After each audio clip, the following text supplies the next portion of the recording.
Sí. Y un mensaje que apareció por ahí. Sí. Pueblo unido jamás será vencido. Este es el Frente Intercontinental del FMLN. FMLN, canal oficial para la militancia en el exterior, rompiendo el cerco mediático. De pie cantar que vamos a triunfar. Avanzan ya banderas de unidad y tú vendrás marchando junto a mí y así verás tu canto y tu bandera. Muy bienvenidos y bienvenidas a esta nueva transmisión del Frente Intercontinental, canal oficial, Frente Intercontinental del FMLN, canal oficial de la militancia en el exterior, rompiendo el cerco mediático y puente de la solidaridad internacional con el pueblo salvadoreño. Mi nombre es Alonso Acosta, del Colectivo Digital de Europa, y en esta ocasión tengo el agrado de que me acompañe un camarada con una trayectoria como pocos, el compañero Carlos Castaneda, actual secretario de Relaciones Internacionales de nuestro partido, el FMLN, y ex viceministro y ministro de Relaciones Exteriores, un compañero que ha tenido muchos roles, muchas funciones en el área, el escenario político salvadoreño. También nos ha representado a nivel internacional en la hermana República de Cuba. Y en esta ocasión vamos a estar conversando sobre las coyunturas globales, más específicamente la coyuntura política latinoamericana y los impactos que tiene en la vida política salvadoreña desde la perspectiva de nuestro partido y de nuestro pueblo. Le vamos a dar la bienvenida al compañero y que se presente y que nos dé un saludo a la militancia del FMLN y a los colectivos digitales del Frente Intercontinental del FMLN. Bienvenido, camarada Carlos Castaneda. Camarada Alonso, un saludo fraterno, camaraderil, a toda la militancia que comparte estos momentos con nosotros y, por supuesto, reiterar el reconocimiento a vuestra labor para informarnos tanto a nivel local, regional y mundial de las principales visiones y horizontes en el momento actual. Saludar a todos los colectivos digitales que comparten esta presentación con ustedes. Gracias, camaradas, compañeras y compañeros. Aquí estamos para compartir.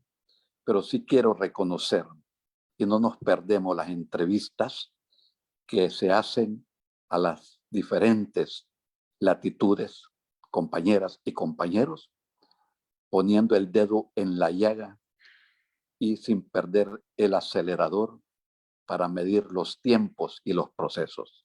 Gracias de nuevo. Muchas gracias, camarada Carlos Castaneda. Es un honor tenerte en esta plataforma de nuestra militancia para interactuar con nuestro pueblo y con nuestra militancia en el exterior. Antes de entrar en materia, sí quiero enviar un saludo a todos los colectivos del Frente Intercontinental del FMLN desde El Salvador, los Estados Unidos, Canadá, Europa y Australia, así como también a toda la militancia del FMLN, especialmente a nuestros veteranos y veteranas, lisiados y lisiados, que sobre su esfuerzo, su sacrificio, que se sostiene este sueño de ampliar nuestra democracia, de fortalecer nuestra democracia y, por supuesto, que detener también este nefasto gobierno que que nos ha tocado sufrir. Para entrar en materia, camarada, quisiera que habláramos un poco desde la perspectiva de El Salvador y aprovechando tu gran experiencia y conocimiento, cómo estás viendo que se va moviendo el mapa político en Latinoamérica, comenzando por dos acontecimientos recientes que tienen bastante similitud con nuestra historia, con nuestro pasado, y es uno, el movimiento popular que se ha alzado en Ecuador en contra de las medidas neoliberales en el Ecuador y en contra también de ese estado de excepción que lo han logrado detener a fuerza de lucha de calle. Y el otro acontecimiento que me gustaría que tú nos dieras la perspectiva desde El Salvador y el partido es el triunfo de Gustavo Petro y la compañera Francia Márquez en Colombia. ¿Cómo se está viendo y cómo esto de alguna manera nos influye? O sea, porque quieras o no, nos está dando también señales de que sí es posible. Bueno, de nuevo, reitero las gracias y por supuesto destacar los elementos de la coyuntura regional. Es indudable que los tiempos de respuesta de los movimientos populares, sociales, gremiales, pero particularmente en el caso del Ecuador, con una resistencia de todo el país, jefiadas por líderes indígenas y que han puesto, para usar una palabra salvadoreña, darle vuelta de gato a todas aquellas medidas neoliberales, dándole vuelta a un régimen de excepción. Tomar en cuenta que la desesperación de los regímenes de corte dictatorial, actocráticos, concentración de poder, la respuesta, la medicina, es una acertada táctica y estrategia de los movimientos sociales que han derribado en la historia del continente regímenes oprobiosos, nefastos y dictatoriales, en este caso neoliberales. Ni siquiera poder mantener las fuerzas ultraconservadoras, ultraderechistas, un mínimo papel del Estado, han borrado el papel del Estado. Y digo, ni siquiera eso, ni siquiera.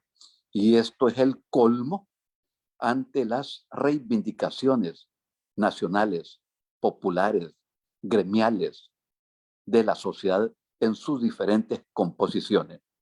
Y lo de Ecuador alienta al resto del continente de América y el Caribe.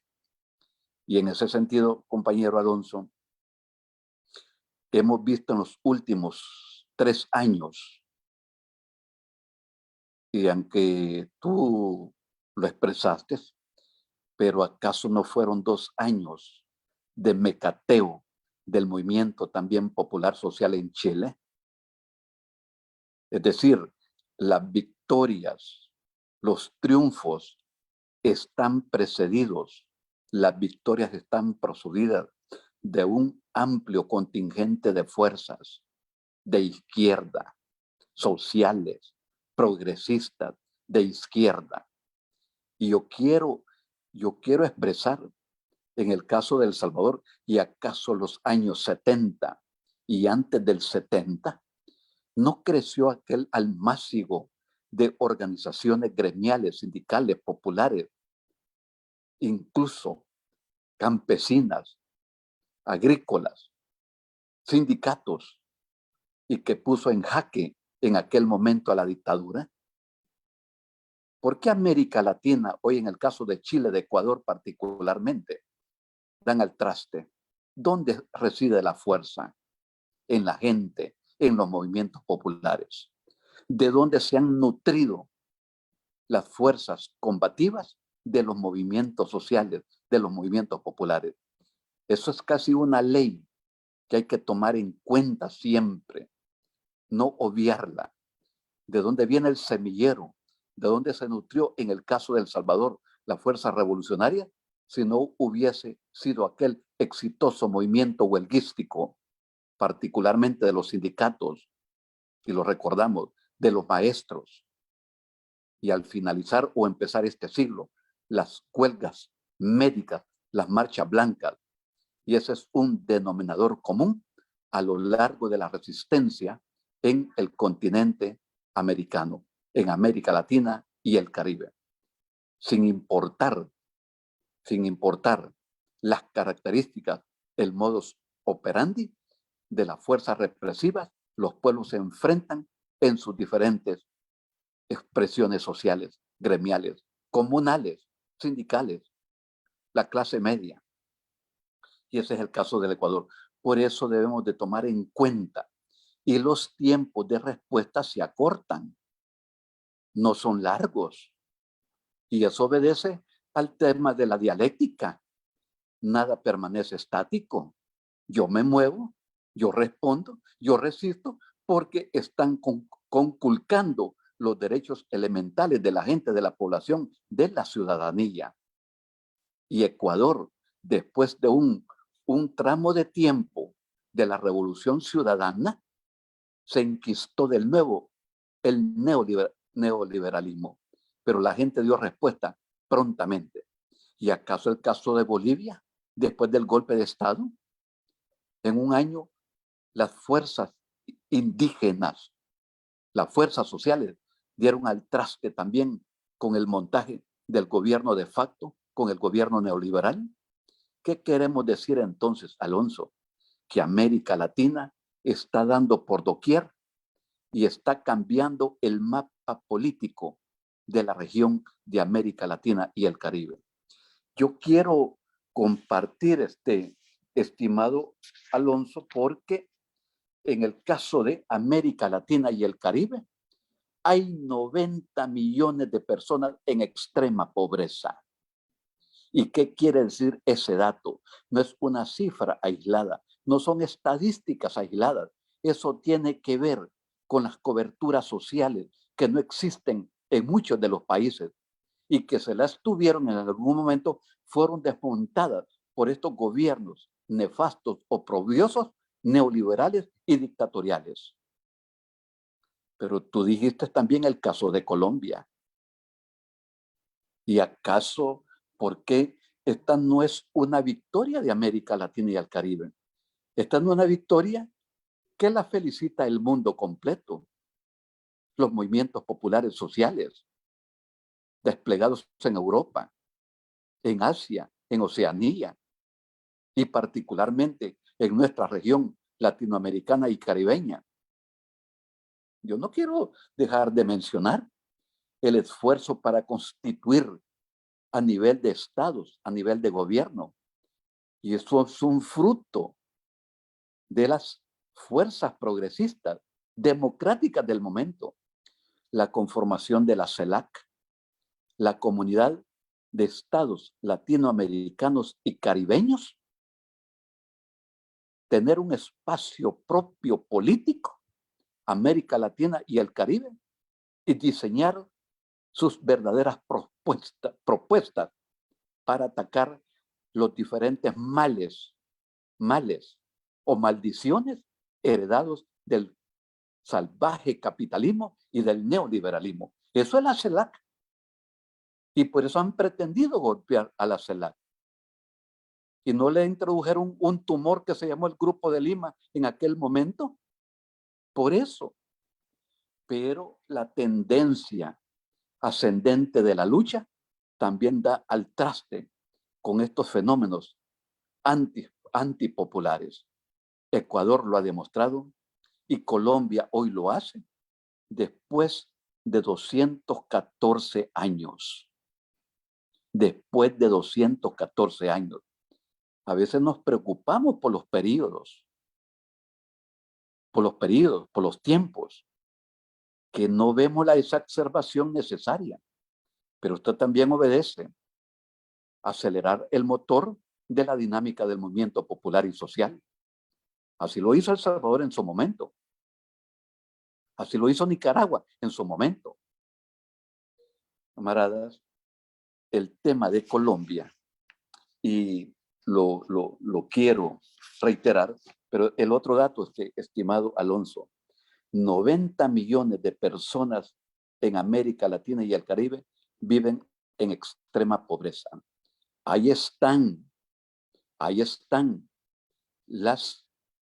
los factores objetivos, reales, necesarios, y que alimentan el combate, la lucha de los pueblos. En ese sentido, quiero también compartir con ustedes que en estos momentos 21 países, 21 estados de América Latina y el Caribe ya son parte de la Ruta de la Seda, que nació y originó en la República Popular China. ¿Y qué quiere decir esto? Que más países de América Latina y el Caribe buscando opciones comerciales, opciones financieras, opciones en infraestructura por la gama de proyectos con la República Popular China. El comercio creció un 40% entre China, América Latina y el Caribe. Estos son datos del 2021. Y el comercio representó en el 2021 que cerró alrededor del comercio América Latina, Caribe con República Popular China, 495.000 millones de dólares. Hace 50 años ni siquiera uno pudiese haberse imaginado ese éxito, esos logros, poco a poco. Es decir, la apertura. No es casualmente también los chinos, su reforma y apertura. Y esto tiene que ver con todo eso. En tal sentido, lo de Colombia, lo expreso, lo de Colombia, es un hecho histórico, que pone de relieve, me refiero a la victoria en Colombia, que pone de relieve que cuando la gente sencilla, la gente trabajadora, la gente humilde, los muchachos y las muchachas toman una decisión trascendental, no hay quien los detenga. Y la experiencia colombiana lo ha demostrado. Quienes, en nuestro caso en El Salvador, la inmensa mayoría de muchachas y muchachos son los que desafiaron a la dictadura, combatientes de la revolución, héroes y heroínas de la revolución salvadoreña. Y eso no se puede olvidar jamás. Fue la juventud que se enfrentaron a la dictadura. Por eso el tema de la juventud. Y lo estamos viviendo otra vez en Colombia. Y eso fue lo que pasó en las elecciones en Colombia. ¿Y qué significa que 8.500.000 votantes hayan dado su respaldo sin titubeo, sin vacilación, al pacto histórico, a las fuerzas sociales y populares que han acompañado con esa ampliación de estas alianzas? Y ese es el fruto de la gente, ese es el fruto de la ciudadanía, y ese es el fruto, que quiero decirlo, a la lucha armada, que es la lucha armada más larga en el mundo, la lucha guerrillera más larga en el mundo, 50 años de duración, que culminaba con los acuerdos de paz del 2016. Ahí estábamos, estimado Alonso, para el plebiscito en el 2016 en Colombia. Ahí estaba este modesto servidor.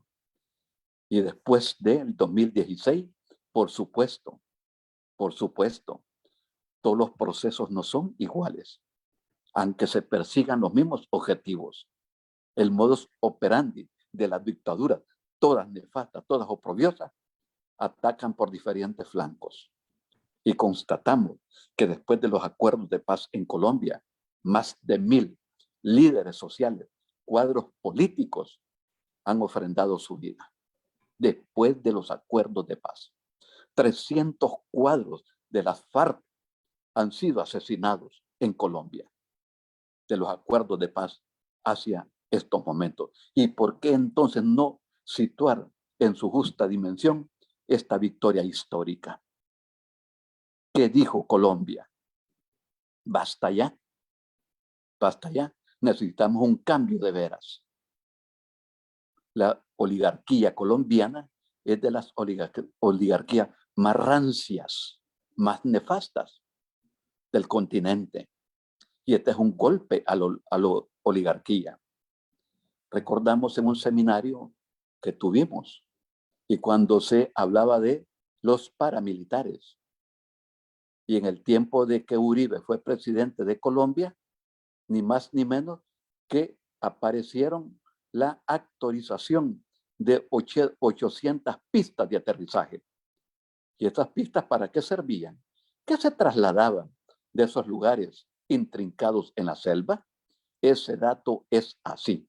800 pistas fueron aprobadas en el gobierno de Álvaro Uribe. La victoria colombiana es un demoledor golpe al uribismo, a las fuerzas más duras, más conservadoras, más recalcitrantes. Eso significa la victoria de Petro y de Francia Márquez, una dirigente afro que se las puede todas en movimiento social y gremial. Ambos con una preparación extraordinaria de la vida práctica y teórica. Eso es la característica que tenemos. Excelente. ¿Qué es lo que dijo? ¿Qué es lo que dice, perdón, Francia Márquez? Vamos a reconciliar esta nación. Basta de odios. Basta de odios. Basta de venganzas. El nuevo presidente exigió la liberación de los jóvenes detenidos en los estallidos sociales en los últimos años. ¿Por qué criminalizar a los estallidos sociales cuando son las reivindicaciones de la gente? Pero aquí los dice Petro en su discurso inaugural. Exigió la liberación de los jóvenes detenidos en los estallidos sociales de los últimos años y pidió justicia para los líderes sociales asesinados y enfatizó en que ya no es tiempo de odios. No tendrá Colombia que vivir otros 100 años de soledad. Ojo, no tendrá que vivir Colombia otros 100 años de soledad. Acordémonos de aquella región del Macondo, pero ya han sido otras regiones donde se sembró la semilla para llegar a estos momentos en Colombia. Gustavo Petro exhortó a un diálogo con todos los países del continente, sin exclusiones, dándole el codazo, el sopapo a la cumbre de las Américas. ¿Y quién se atribuye el derecho de que un país, un estado, que sea parte de una asociación de estados, de un conglomerado de estados, se excluya? ¿Dónde está escrito eso? En ningún lugar. ¿Y por qué se puede atrever a un dictador tomar esa decisión? Pretendiendo aquella hegemonía que ostentaron en algún tiempo y que ya no la tienen. El mundo es otro. El mapa político de América Latina está plasmándose de fuerzas de izquierda, revolucionarias y progresistas. 9 países, ¿verdad? Y revoluciones triunfantes. Nicaragua, Cuba, Venezuela, México, Chile, Argentina, Bolivia, Honduras, Perú, y el 10º en octubre será Brasil, con el regreso de Lula da Silva. ¿Y cuál fue la semilla de Lula da Silva? ¿Dónde se forjó Lula da Silva? En el movimiento sindical, fundador del Foro de Sao Paulo. Esa victoria entonces, ¿verdad? Y termino con esto. El 29 de mayo, el pacto histórico obtuvo 8.500.000 votos. lo que constituye un hecho inédito. Nunca, nunca se había dado este respaldo popular, este respaldo de la gente. Un hecho inédito en la política colombiana, que una fuerza de contenido auténticamente popular alcanzase una opción de triunfo tan clara. Sin duda alguna, la agenda política colombiana es la más compleja del continente, pero en eso consisten los retos, en eso consisten los desafíos. Como lo decía el comandante Fidel, ¿qué es la política? Hacer posible lo imposible. Siempre se puede, siempre que haya una estrategia correcta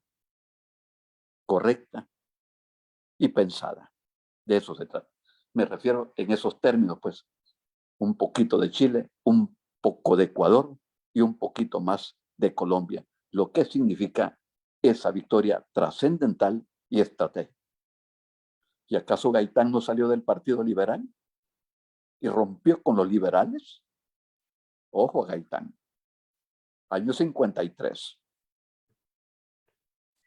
Excelente, camarada, por esa reflexión tan amplia y que nos lleva a recorrer Latinoamérica en ese nuevo mapa político que se está configurando.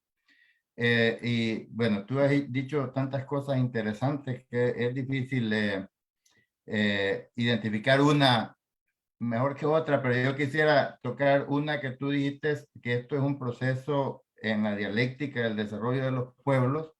Esto es así. Los procesos avanzan, retroceden, avanzan y retroceden, pero con una característica que me parece que como es dialéctica también, es los saltos de calidad.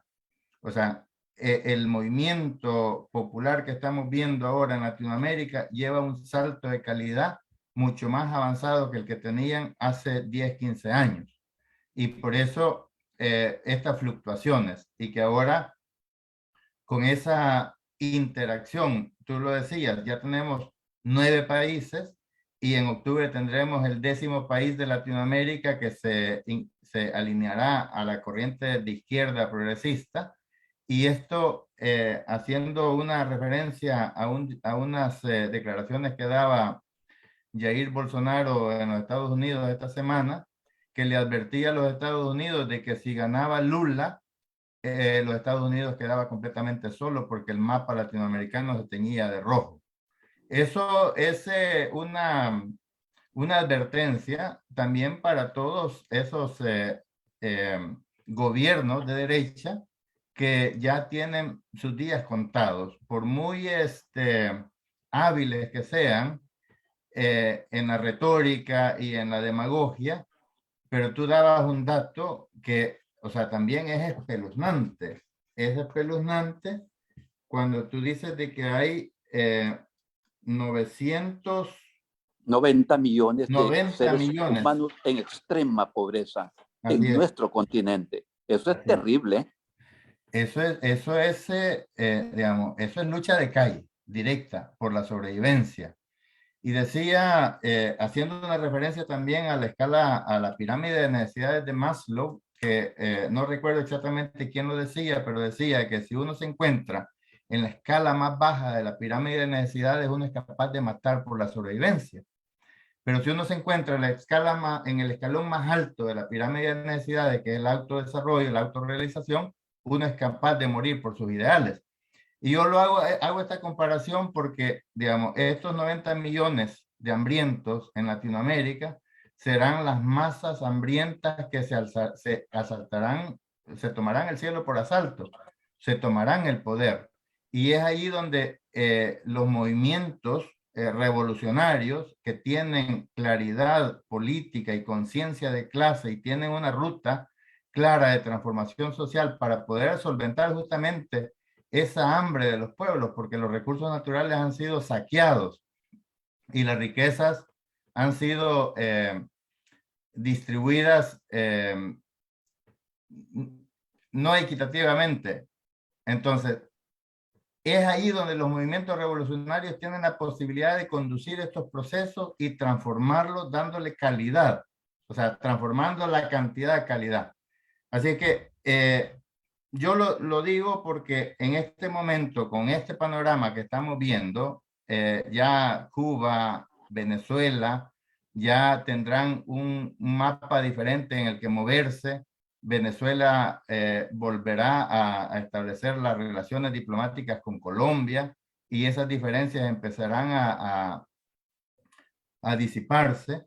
Entonces, yo quería traer esto a colación porque viéndolo desde el panorama desde El Salvador, Carlos, tomando en cuenta de que el gobierno de El Salvador rompió relaciones diplomáticas con Venezuela y apoyó un gobierno, bueno, un gobierno de facto golpista que no existe solamente en papeles y que ahora lo único que se mantiene colgado es ahí de la extrema derecha estadounidense, porque ya ni siquiera el gobierno de Biden lo reconoce. Prueba de ello fue que no hace mucho tiempo enviaron una delegación a Venezuela tratando de negociar nuevos relaciones comerciales con Venezuela. ¿Cómo ves el panorama de este gobierno salvadoreño en este nuevo mapa político y las esperanzas que este pueblo tiene para poder hacer la transformación? Tal vez no a corto plazo, pero sí a mediano plazo. Sí, pero solo quiero reiterar una cosa. El desarrollo del movimiento popular, social, gremial, comunal, indígena es dialéctico, de manera ascendente. Puede haber cierta quietud, y esto no es teoría, cierto reposo, pero es que en ese reposo se están incubando también, están germinando las reacciones. Y por eso tenían razón los que diseñaron la teoría marxista-leninista, el desarrollo en espiral, en círculos de forma ascendente, no horizontal ni vertical. Y eso parece ser que algunas cosas se repiten, pero suceden en otro tiempo. Y lo que está demostrando América Latina es eso justamente. La base es el movimiento social, el cimiento fundamental. ¿Quiénes han derribado los gobiernos? Los movimientos sociales y populares.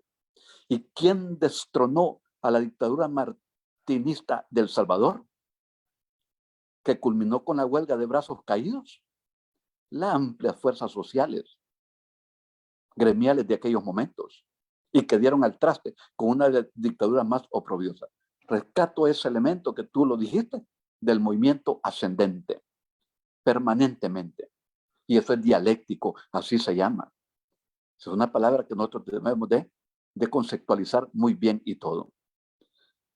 ¿Qué El Salvador está pasando? ¿Y por qué le echan la culpa después de 3 años de gobierno? ¿Y por qué no cumplen las ofertas electorales? ¿Y cuáles son las banderas? Banderas aquellas fuertes. Y no lo refiero como banderas, como reivindicaciones. ¿Cuál fue la promesa del siglo para El Salvador? La nacionalización de las pensiones. Nacionalización de las pensiones. Se habló de nacionalización. Se cumplieron 3 años de gobierno y no aparece la propuesta de la nacionalización de las pensiones. Se han cumplido 3 años.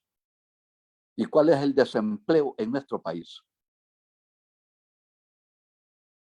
Y estamos llegando, estimado Alonso, a 900,000 personas en nuestro pequeño territorio en extrema pobreza. Extrema pobreza. ¿Y qué significa extrema pobreza? Según los indicadores de las Naciones Unidas, aquellos seres humanos que ni siquiera tienen €1 para el día. ¿Y cuánto suman esas familias? Y esto es para el caso patético de El Salvador. ¿Cuál régimen de convivencia social cuando la gente muere sin asistencia médica?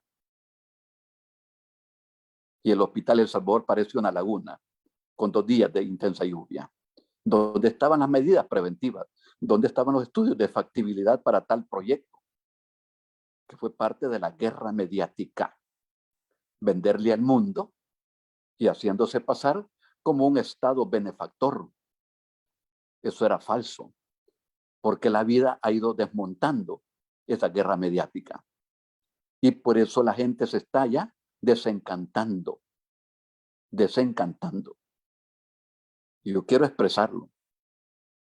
Porque mediáticamente se puede engañar a un conglomerado de población algún tiempo, pero no se puede engañar a todo el mundo todo el tiempo. La gente lo va midiendo por su propio estómago, el desempleo. ¿Está bien? Quieren presentar cosas bonitas, entre comillas, pero ¿a costa de qué? De arremeter contra la economía informal, la rebusca de la gente, el día a día, ganarse $5 diarios. Esa es la rebusca permanente. Si un proyecto tiene éxito cuando no dañas a la otra parte. En eso consiste un proyecto social. Y déjenme decirle, compañeras y compañeros, y público que nos escucha, el FMLN ejecutó 200 programas sociales en nuestro país. 200 programas sociales. No hay que olvidar eso. En una diversidad de proyectos y todo. Infraestructura, programas sociales, el tema de la salud, el tema de la educación, para mencionar algunos. El tema del FODES fue una defensa implacable de los gobiernos del FMLN por mantener la autonomía de los gobiernos municipales. Ahora se concentraron todo en una sola mano que se llama el Ejecutivo. ¿Y cuál es la respuesta que se comienza a vislumbrar? El descontento. ¿Y qué produce el descontento? Organización. ¿Y qué produce la organización? Resistencia y lucha. Y esto irá creciendo en un momento ascendente. Eso está demostrado en América Latina, el Caribe y en el mundo. ¿Qué queda? Luchar, enfrentarse. Quiero hacer una aclaración como FMLN. No aclaración, quiero reiterarlo. Hay que castigar a los criminales. Hay que castigar a los delincuentes. Pero no se vale arremeter contra la población inocente. No se vale. Conculcar sus derechos elementales solo por llenar una cuota de detenidos. Porque los jefes policiales tienen una orden en el tema de seguridad. No importa. Si parece sospechoso, atrápenlo. Porque necesitamos una cuota que nos permita seguir manipulando la guerra mediática. Seguir manipulando con la guerra mediática. Entonces, camaradas, el panorama en esas puntaladas es El Salvador. Está incubando más descontento.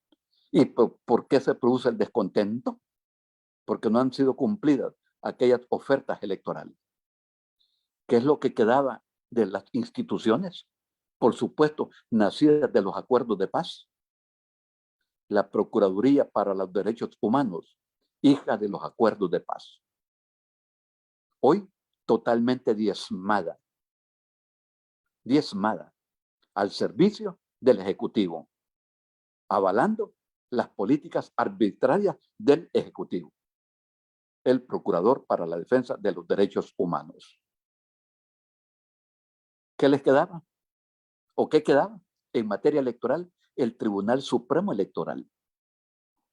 4-1 en el Tribunal Supremo Electoral, adelantando opinión, cuando los magistrados del tribunal no pueden adelantar opinión ante la decisión de la Corte Suprema de Justicia, particularmente de la Sala de lo Constitucional, de buscar el reenganche electoral del actual mandatario. O sea que se ha copado totalmente lo que hemos llamado la institucionalidad. Totalmente, absolutamente todo. y todavía se atreven a decir de que se podrá votar desde un celular o de una computadora. Ni siquiera mencionan a la red consular. ¿Y qué hizo en sus primeros momentos el gobierno? Romper con uno de los pueblos en resistencia por décadas de lucha, como es el valiente pueblo saharaui. Rompió relaciones con la República Árabe Democrática Saharaui, el Sahara Occidental. Así se estrenó en política exterior el gobierno en aquel momento. En lugar de sumar relaciones, rompe relaciones. Y el tema, ¿por qué lo quiero decir acá, Alonso? Por la relación que tenemos. Pero la política nacional, los retrocesos, están dando ya que pensar en la organización de la gente. Solo leo un párrafo. Las expectativas que surgieron con la llegada de una nueva administración al gobierno de Estados Unidos fueron precedidas por una serie de ofertas electorales del candidato Biden y que entusiasmaron, levantaron esperanzas, entuturutaron a los votantes, al electorado en Estados Unidos. Y en particular, con bastante rapidez, se han disipado. ¿Por qué dije esto? Porque levantó ciertas esperanzas, a sabiendas de que no podemos olvidar cuál es la naturaleza del imperialismo. Se llamen demócratas o se llamen republicanos. La naturaleza del imperialismo es comerse a los demás, socavar a los demás, violar la soberanía de los demás por su ingrediente hegemónico, pero que lo está perdiendo, Hay otros actores mundiales en el escenario internacional, pero particularmente sobre el tema nacional, que la gente está volviendo a la reflexión profunda de qué gato por liebre nos metieron con este gobierno. Gracias, camarada Carlos. Contigo podemos pasar conversando acá varias horas. El tiempo se nos está escapando de las manos, pero sí quisiera que vayamos quizás cerrando también este segmento con una reflexión. Yo entiendo de que tú has dado unos datos interesantísimos.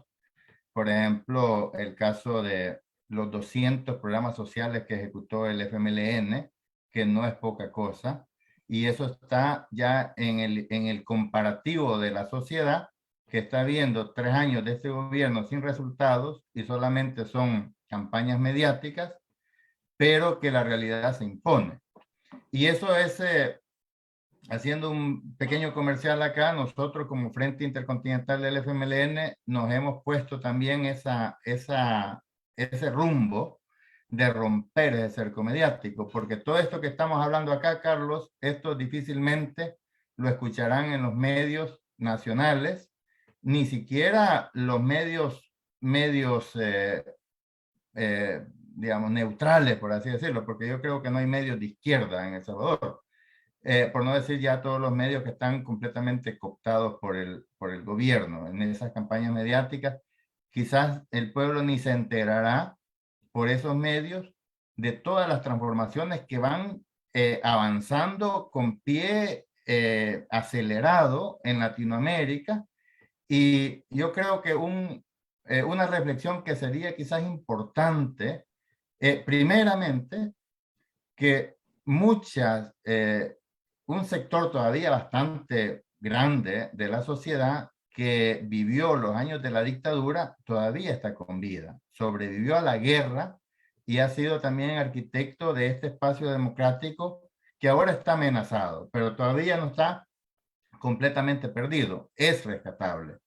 Lo importante acá quizás es señalar, Carlos, es de que no hay puntos de no retorno y que ahora el pueblo debe asumir la responsabilidad de volver a reconstruir lo perdido y avanzar con paso acelerado a la transformación social que necesitamos para encontrar esos puntos, tal vez no de no retorno, pero sí de permanente avance, como tú decías. La espiral dialéctica ascendente es irreversible. Y esto, cada transformación o cada metamorfosis de la sociedad lleva un paso cualitativo que ya es insuperable. Entonces, viéndolo desde esa perspectiva, ¿cómo ves tú que será el futuro?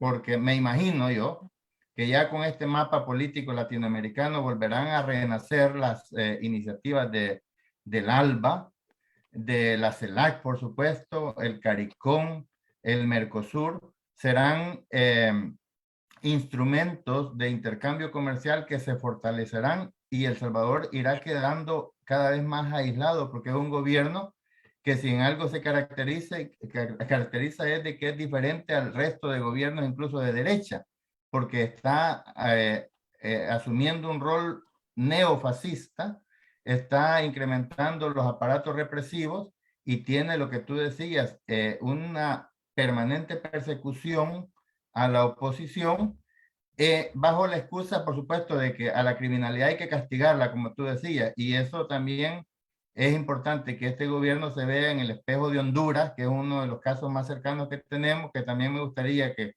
te revieras en algo, porque también es un ejemplo que nosotros tenemos que mirar, cómo el pueblo ahí resistió una dictadura y cómo se organizó en un movimiento amplio y ahora está enjuiciado el expresidente de Honduras.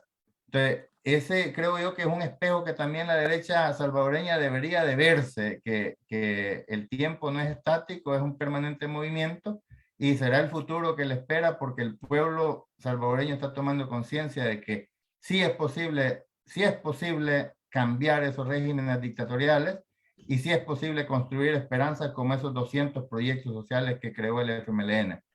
¿Cuál sería tu mensaje, cuál sería tu lectura, digamos, viendo desde ese panorama aislado a El Salvador del resto de países latinoamericanos que avanzan hacia la izquierda?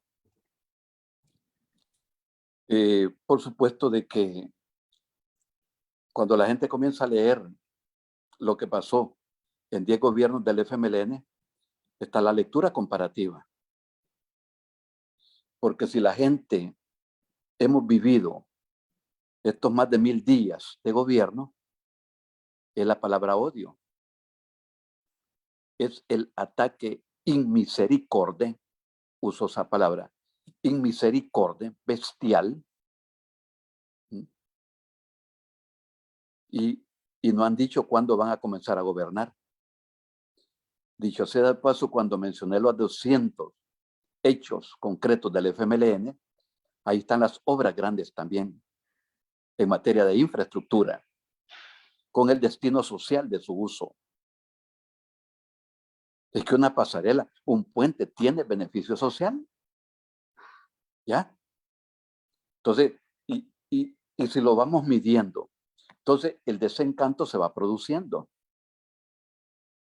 Dar una vez $300 cuando convocaron a aquellas multitudes en el marco de la exacerbación de la pandemia, pero la gente no esperaba una vez, porque no solamente se come un mes, se comen todos los días, los 12 meses del año. Y hoy habrá alrededor, ya con estudios, habrá menos en esta cosecha de 9 millones de quintales de producción de granos básicos. O sea que habrá más lipidia, más hambruna. Así se ufanan de que han distribuido 600,000 paquetes agrícolas. ¿Y qué significa 600,000 paquetes agrícolas? Tú preguntas ahora, ¿cuánto sembraste, amigo? Pequeño agricultor. No, siempre con anterioridad sembré una manzana. Hoy he sembrado 6 tareas. ¿Y cuánto sembrabas antes? 2 manzanas. Sí, pero ahora solo voy a cultivar la mitad de la manzana. ¿Y cuánto da la manzana? ¿Cuántos quintales de maíz? En los buenos tiempos aquellos. 50 quintales, la manzana. ¿Quién puede hoy con los fertilizantes carísimos? Con los insumos carísimos. Ese es el panorama real. Pero entonces, ¿cuál es el usazo que está sucediendo en América Latina? Si en Ecuador se puede y se desmontó el régimen de excepción, ¿por qué entonces tarde o temprano no desmontar aquellas políticas arbitrarias aplicadas por este gobierno? Y si algo se comienza a resentir es, ¿y a dónde están las cuentas de lo que se gasta? ¿Por qué la reserva de información? ¿Por qué no se informa a la gente? Gastos reservados. Gastos reservados. Entonces, la gente comienza a medir. Y comienza a medir la marea que hay en otros países donde están triunfando las fuerzas sociales. Con líderes probados. Probados, desde abajo para arriba. Han surgido de la gente. Entonces, la lectura es clara. Pueblo que lucha triunfa. Tarde o temprano. Y habrá que corregir errores, por supuesto. Errores son de humanos, pero se pueden corregir. Y diseñar mejor las formas de lucha. Una de las luchas guerrilleras más exitosas del mundo fue la guerra revolucionaria que impulsó el Frente Farabundo Martí para la Liberación Nacional. Y quien desconozca la historia de nuestro país o como pretenden hacerlo, están aplazados de por vida, están reprobados de por vida. Negar los acuerdos de paz del 16 de enero de 1992, que puso fin a un enfrentamiento de 12 años, 20 años de lucha armada y luego guerra revolucionaria, es pisotear la memoria de la gente. Querer enterrar políticamente el mozote es una insensatez política. Entonces tenemos elementos, objetivos políticos, sociales, económicos. ¿Y a dónde está la inversión? ¿Y qué pasó con el descubrimiento del Bitcoin? Que la gente no lo está utilizando. ¿Ya? Se vendió como redentor en materia de moneda virtual. Inconsultamente, los temas torales de país se someten a plebiscito, se someten a referéndum, se someten a consulta popular. Y Venezuela no lleva 26 elecciones. ¿Y dónde está la Operación Milagro? La exitosa Operación Milagro. Que hay que reencarnarla de nuevo, con más brotes y todo, con más brillos, con más cobertura. 9 millones de seres humanos operados de cataratas, pterigión y párpado caído en América, producto del programa de ALBA, TCP. ALBA, Tratado Comercial de los Pueblos. ¿Y por qué fueron a buscar el petróleo de Venezuela? Porque son pragmáticos, no es por buena gente. Oye, te lo compramos a vos, en lugar que se lo vendas a China. Y las 6.000 sanciones que le han puesto a la Federación Rusa, ¿acaso no sintieron ya los europeos que se pegaron un balazo en los dedos de los pies por las sanciones? Que ellos mismos han sufrido las repercusiones. Porque los hidrocarburos siguen siendo, hoy por hoy, desde hace muchas décadas, el combustible que mueve el mundo. Y si no hay calefacción, la gente se muere de frío. Y dependen de los hidrocarburos. ¿Cuál es el dolor de más de 20 países africanos? Que no llega el trigo de Rusia ni de Ucrania. No llega el trigo de Rusia y Ucrania. Porque Ucrania y Rusia producen el 80% del trigo mundial. Uno de los alimentos más nutritivos. Sin dejar de lado nuestro pan francés, por supuesto. Nuestra semita. Sí, pero hay que poner las cosas como son. ¿Quién pierde? Los pueblos. Menos acceso a la alimentación. Más cara la canasta básica de alimentos. Eso es lo que está leyendo la gente nuestra en El Salvador. Hoy la gente ya no va como iba a los súper. Hoy se va para el mercado. ¿No? Se va para el mercado. Bastantes han cambiado de destino. Donde se pueden, ¿verdad?, comprar no tan carísimo ya. Esa es la lectura nacional.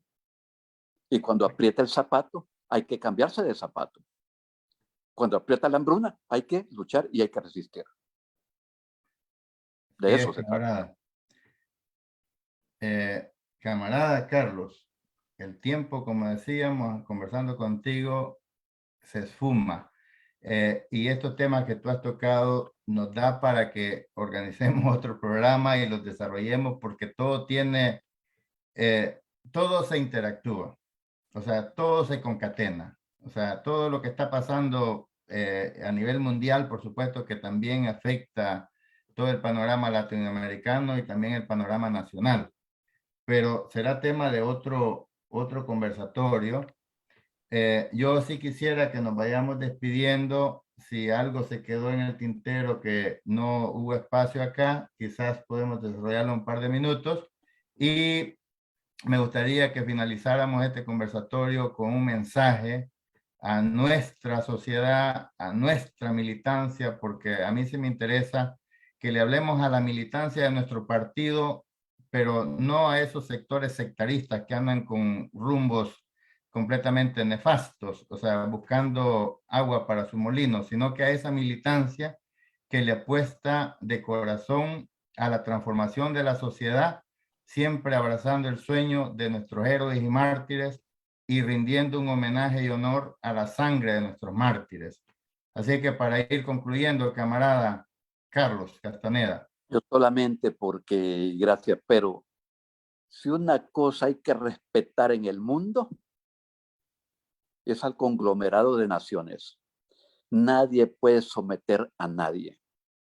Y en cada siglo parece que han habido grandes potencias que han dominado, que han hegemonizado. Pero de lo que se trata, y como lo dice Gustavo Petro, entendámonos, no hay superiores ni inferiores.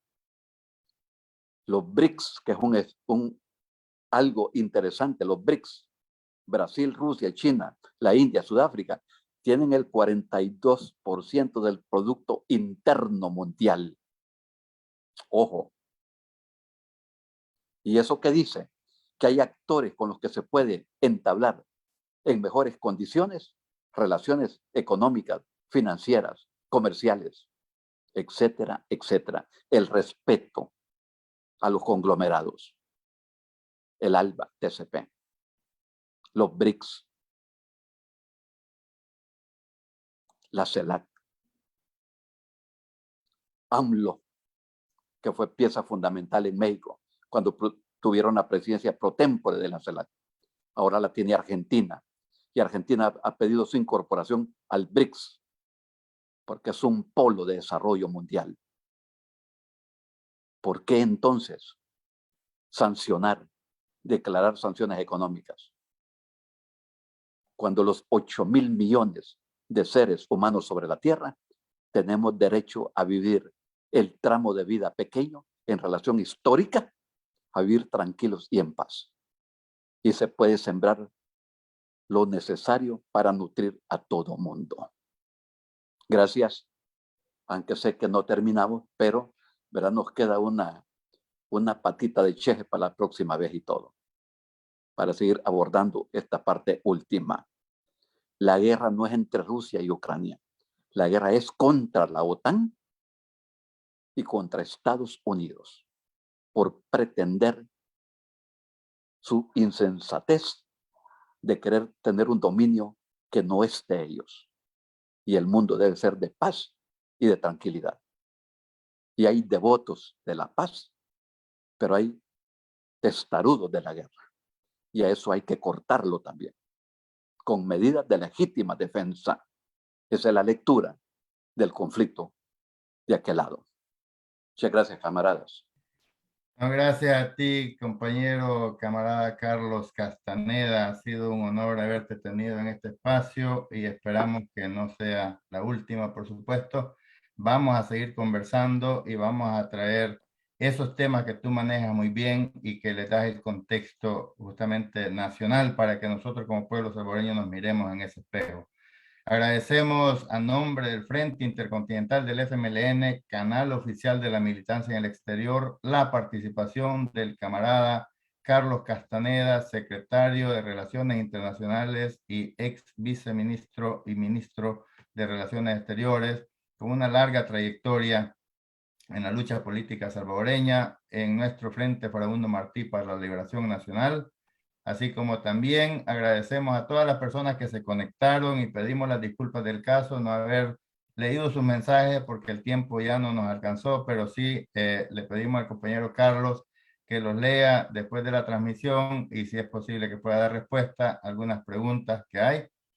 Y agradecemos los saludos que nos enviaron, que compartieron y comentaron. Nos despedimos también, no sin antes invitar a toda la militancia del FMLN en el exterior a unirse a este esfuerzo que es el canal oficial de la militancia en el exterior, haciéndole un llamado a la unidad en el pensamiento y la acción de cara a la transformación social de nuestro país.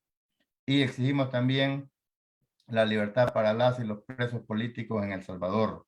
Agradecemos a la solidaridad internacional el apoyo que nos han dado, nos dan y nos seguirán dando en nuestras luchas por nuestra liberación, por la paz y la democracia. No más persecución política en El Salvador, dictaduras nunca más. Proletarios de todos los países unidos. Que viva el FMLN.